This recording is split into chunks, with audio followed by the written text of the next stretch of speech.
नमस्कार दोस्तों, आप सभी का हमारे चैनल में दोस्तों एक बार फिर से स्वागत है। दोस्तों आज के इस वीडियो में हम बात करने वाले हैं कि झारखंड एसएससी में जो सीजीएल का एग्ज़ाम हुआ और इसके बाद आप सभी लोग जानते हैं कि इसका रिज़ल्ट भी पब्लिश हो चुका है और साथ ही अगर देखेंगे तो इसका डीवी यानी डॉक्यूमेंट वेरिफिकेशंस का डेट भी ऑलरेडी दिया जा चुका है, जो कि अगर देखेंगे तो 16 दिसंबर से लेकर ये 20 दिसंबर तक आपका डीवी किया जाएगा यानी लिया जाएगा। जो भी 2200 समथिंग जो रिज़ल्ट हुआ है, जो लोग क्वालिफाई किए हैं, उन सभी का डीवी लिया जाएगा।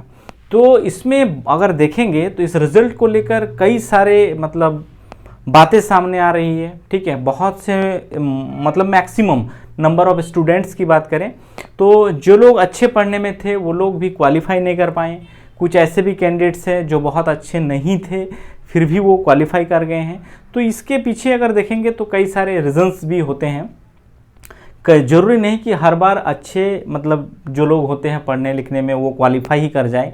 ठीक है, लेकिन इसको लेकर अगर देखेंगे तो इसका सारा अगर देखेंगे यानी पीछे से अगर सारी चीज़ों को आप एनालिसिस करेंगे तो आपके सामने कई सारे ऐसे शंकाएं आएंगी। क्या ये रिज़ल्ट जो आया है ये फेयर रिज़ल्ट है या फिर इसमें कुछ गड़बड़ी हुआ है। ठीक है, इसको लेकर जो एनालिसिस आप देखेंगे स्टेप बाय स्टेप तो आपको खुद समझ में आएगा कि इस रिज़ल्ट में कहीं ना कहीं कुछ तो गड़बड़ी हुआ है।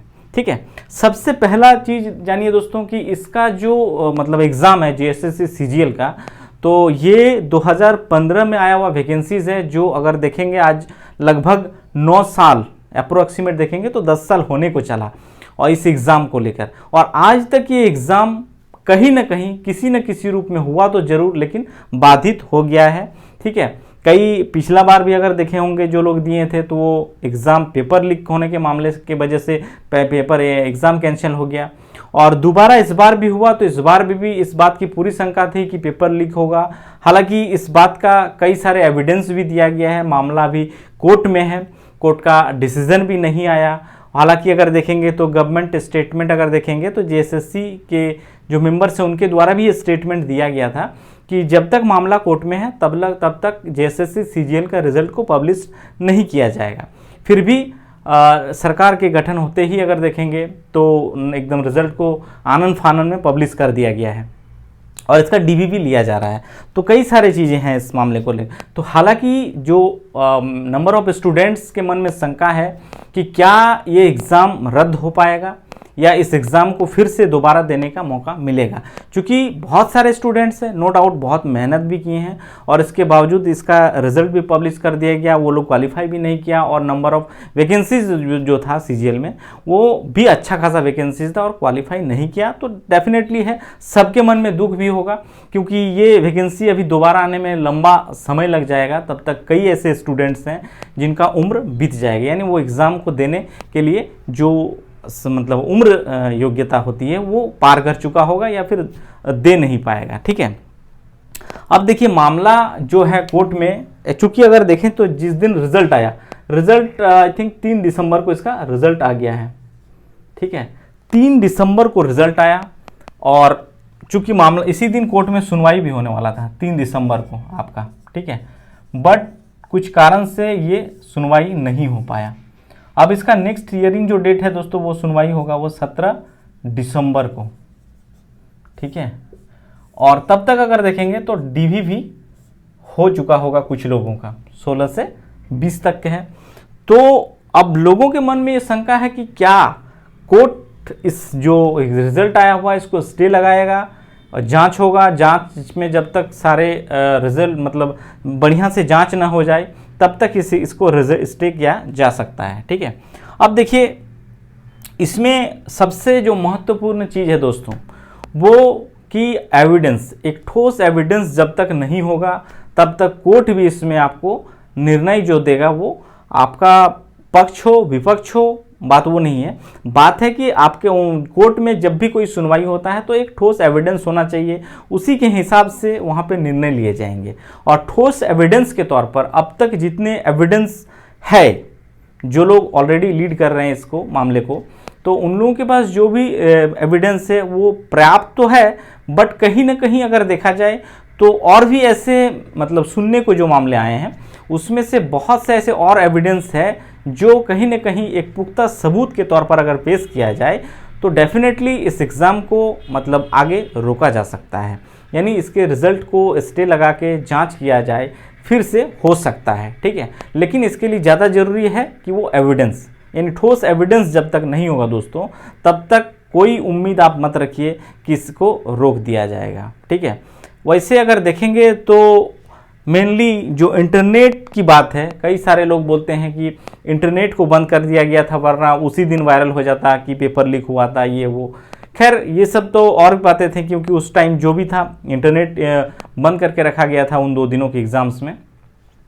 और उसके बाद भी अगर देखेंगे तो सबसे मेजर एनालिसिस में से एक चीज़ और ध्यान देने की बात आता है कि जो टोटल आपका रिजल्ट हुआ है 2200 समथिंग, इसमें से जो 2 डेट में एग्ज़ाम था अगर देखेंगे तो 21 सितंबर को एक एग्ज़ाम डेट था और दूसरा था वो 22 सितंबर को, ठीक है। और इन 2 डेटों में जो आपका एग्ज़ाम हुआ है, इसमें जो 2200 रिजल्ट है दोस्तों, 2200 समथिंग, 2231 रिजल्ट, इसमें से अगर देखेंगे तो नंबर ऑफ मैक्सिमम लोगों का जो सिलेक्शन हुआ है इस रिजल्ट में, वो है 22 सितंबर वाले दिन को। तो क्या 22 सितंबर को जो रिजल्ट, मतलब जो लोग एग्ज़ाम में बैठे थे, क्या उसका पेपर आसान था या नॉर्मलाइजेशन में उन लोगों को ज़्यादा फायदा मिल गया? कई सारे मतलब संभावनाएं यहाँ पे शंकाएं आ रही हैं, ठीक है। 22 सितंबर, देखिए 22 सितंबर को जो टोटल 2231 रिजल्ट में से 22 सितंबर के दिन देखेंगे तो 2100 प्लस रिजल्ट आपका सिर्फ और सिर्फ 22 सितंबर में जो लोग अभ्यर्थी परीक्षा दिए थे उन्हीं लोगों का रिजल्ट हुआ है। ऐसा देखेंगे तो लोगों का भी कहना है, ठीक है। मैं लगातार कमेंट बॉक्स में भी देख रहा हूं कि ऐसे कई सारे स्टूडेंट्स हैं जो लगातार कमेंट भी कर रहे हैं।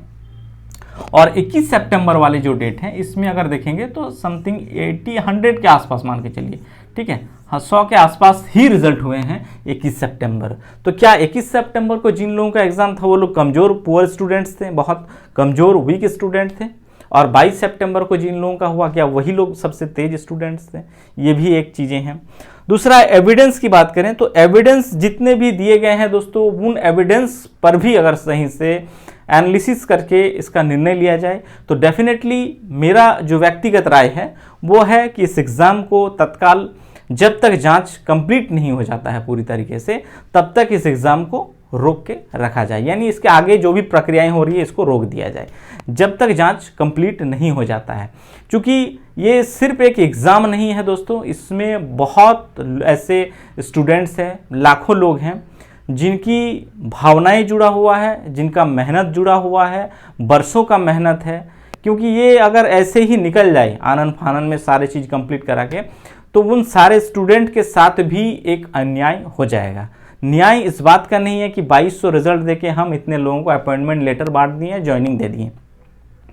ये 2200 उन्हीं लोगों का रिजल्ट दिया जाए जो मतलब न्याय एकदम स्वच्छ तरीके से रिजल्ट हो, और जेन्युइन जो कैंडिडेट है वही अगर आया है तो वो एक न्याय होता है।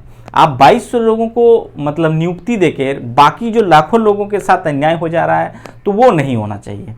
जब तक कोर्ट में जांच नहीं कंप्लीट हो जाता है तब तक यही कहूँगा कि इसको अभी तत्काल रोका जाए, और जब तक मतलब निर्णय नहीं आ जाता है कोर्ट में जांच का, उसके बाद फाइनली अगर ऐसा कोई एविडेंस नहीं है बढ़िया, तो आप रिजल्ट आउट करिए, डीवी कराइए, ज्वाइनिंग लेटर बिल्कुल बांट सकते हैं, कोई इश्यूज़ नहीं है।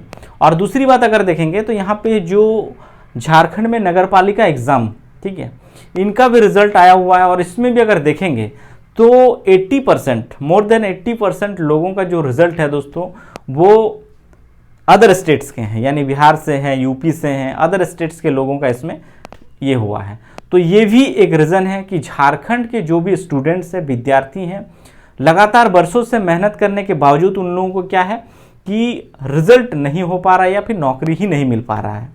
रीज़न है कि झारखंड में एक सटीक नियोजन नीति का ना होना एक बहुत बड़ा कारण है। क्योंकि ये जो वर्तमान में नियोजन नीति है दोस्तों, इसमें अगर देखेंगे तो लगभग सारे के सारे बाहर के लोग आसानी से एंट्री कर जा रहे हैं, और यहाँ के नौकरी जो है वो बाहर के लोग ही कर रहे हैं। और झारखंड के जो बच्चे हैं इन लोगों को नौकरी नहीं मिल पा रहा है। नगर पालिका वाला रिजल्ट अगर आप लोग देखेंगे या जो लोग देखे भी होंगे तो वो स्पष्ट रूप से दिखता है दोस्तों कि इसमें मैक्सिमम नंबर ऑफ स्टूडेंट्स जो हैं वो बाहर के हैं, यानी यूपी से है, आप देखिए बिहार से है, ठीक है। तो देखिए हम ये नहीं कहेंगे कि वहाँ के स्टूडेंट्स यहाँ नौकरी नहीं कर सकते हैं, बिल्कुल कर सकते हैं, बट क्या है, झारखंड बनने के बाद अगर देखेंगे तो झारखंड के लोगों को प्रायोरिटी मिलना चाहिए, क्योंकि यहीं के स्टूडेंट्स ये लोग कहाँ जाएंगे नौकरी करने, ठीक है। तो इनको बिल्कुल एक सटीक नियोजन नीति भी बनाया जाए ताकि यहाँ के बच्चों को मैक्सिमम नौकरी मिल सके, मैक्सिमम रोजगार मिल सके, ठीक है। और हालांकि जब तक 17 दिसंबर को अब देखते हैं क्या होता है, और मैं तो यही कहूँगा कि कोर्ट का जो निर्णय होगा वही अंतिम निर्णय होगा, और इसके लिए हम जितने भी सभी स्टूडेंट्स हैं उन लोगों के पास अगर कोई भी साक्ष्य हो तो जो भी लीड कर रहे हैं उनको ये पर्याप्त साक्ष्य जो है वो उपलब्ध कराया जाए, ताकि मामला को, जो भी मामला है इस मामले को मतलब ठोस तरीके से सामने रखा जाए। जितना ठोस तरीके से रख पाएंगे उतना ही आपका केस मजबूत होगा और उसी बेसिस पर आपका निर्णय भी आएगा, मैं यही कहूँगा। इस वीडियो को ज़्यादा से ज़्यादा शेयर करिए दोस्तों, ताकि ये वीडियो उन लोगों तक जाए जिनके पास है इस प्रकार के कोई भी एविडेंस, तो वो एविडेंस को उपलब्ध कराएं, ताकि जो लाखों बच्चे हैं जिनकी उम्मीदें लगभग अब टूट चुका है, वो लोग एक नए सिरे से इस मामले को ये हो और कोर्ट के द्वारा जो निर्णय आएगा उसी के हिसाब से आगे बढ़ा जाएगा।